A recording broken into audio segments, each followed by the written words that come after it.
Hi ladies, how are you doing? And here it is. I am super excited to show you. This is the topper.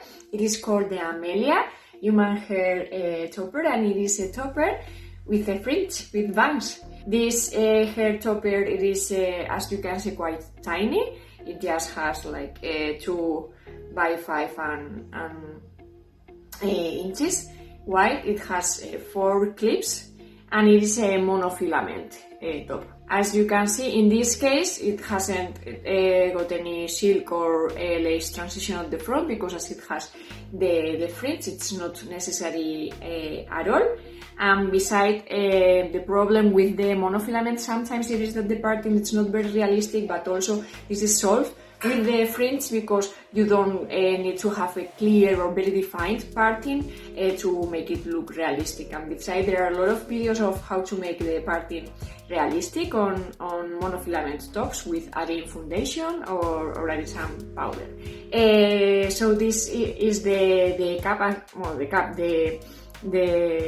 the form of the topper. It is a monofilament topper, human hair.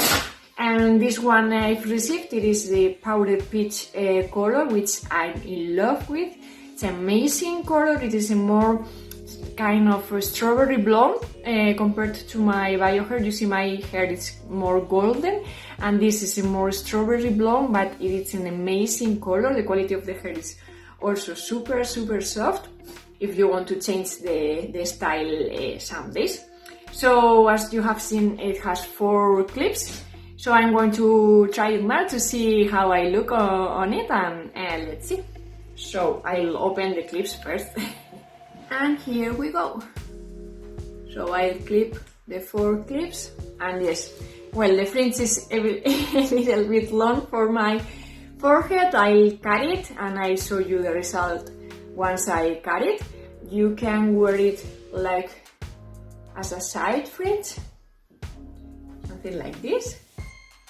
I love it. I love side fringe also, or as a curtain bangs or fringe. I think I'll need to put it a little bit more in the front, because the fringe at the moment is quite long for me, but like this. But it is fine with a curtain, as a curtain bag. A fringe that I love, and more density to your hair or to your topper. As I was mentioning, you can use it on top of your other toppers. So I think that I'll cut the fringe because it is too long at the moment, but I just wanted to show you how is the cap construction, and also the amazing quality of the hair and the color, because it is super nice color. I really love it.